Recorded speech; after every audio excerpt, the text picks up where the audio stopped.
Here is John Podhoretz, who he might resent it if I included him in the club known as the establishment.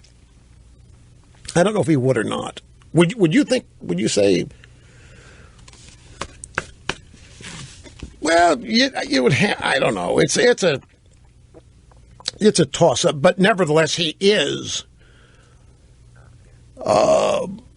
does have a lot in common with undoubted members of the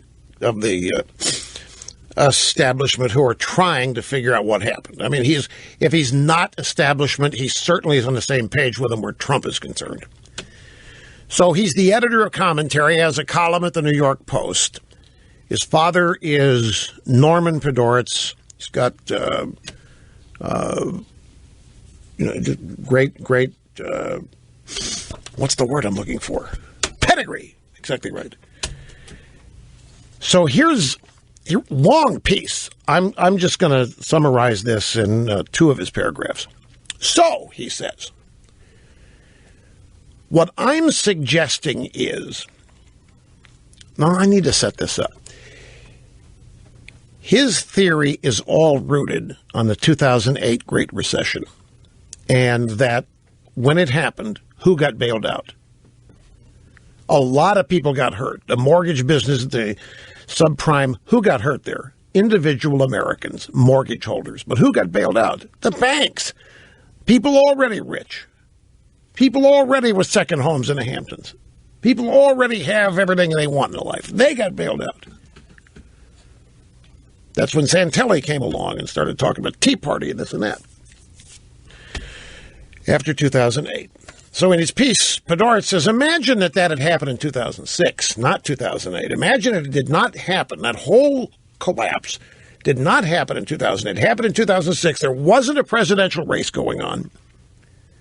Imagine everything the same, but imagine the little guy getting bailed out. Imagine everybody whose mortgage was destroyed having that mortgage forgiven. He says there wouldn't be a Trump today. Now, admittedly, that's the game of if. So that's the setup. Here's the final two graphs. So what I'm suggesting is that the weird timing of the meltdown and the rise of Obama hindered and delayed a reckoning for 2008 that everybody would have expected, as a matter of course, had the crisis hit earlier. Now, there were certainly suggestions of extra political populist rage along the way. The Tea Party was one, though it focused on size of government issues.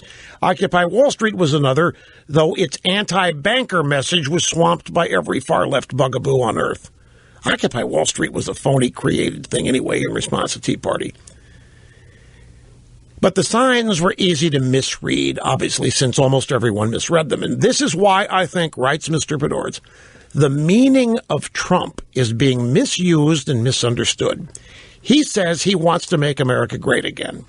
But I don't think that's what his acolytes hear. So Podhoretz is reacting. Trump said, we're going to make America great again. We're going to make it great. We're going to win so much. We're going to win. You're going to get tired of winning. You're going to say, Mr. Trump, can we start losing some? I don't like it. We're winning too much. No, I never lose. I never lose. We're going to win. We're going to make America. He says you're not hearing that. That's not what you hear. What you hear, he writes, I think what Trump acolytes hear is that he's going to turn his vicious temper and his unbalanced rage on the large-scale forces his supporters feel are holding them back. They want somebody punished. Could be China, could be Muslims, could be Mexicans, could be bankers, could be the GOP establishment. Whatever, Trump is the guy that's going to get even with them for once. Trump's the guy that's going to punish him. That's what Podhoretz thinks. You Trump supporters, it's not, you know he's not going to make America great again because you know he can't make America great again. No. And you know it, and you know that isn't going to happen, and that's not why you support him. You support Trump because you really think he's going to act out your rage. He's going to take it to the bankers. He's going to take it to the Mexicans. He's going to take it to the illegals. He's going to take it to the Chi-Coms. He's going to take it to the Vietnamese. He's going to take it to the Japanese. He's going to take it to whoever. He's going to punish them for you.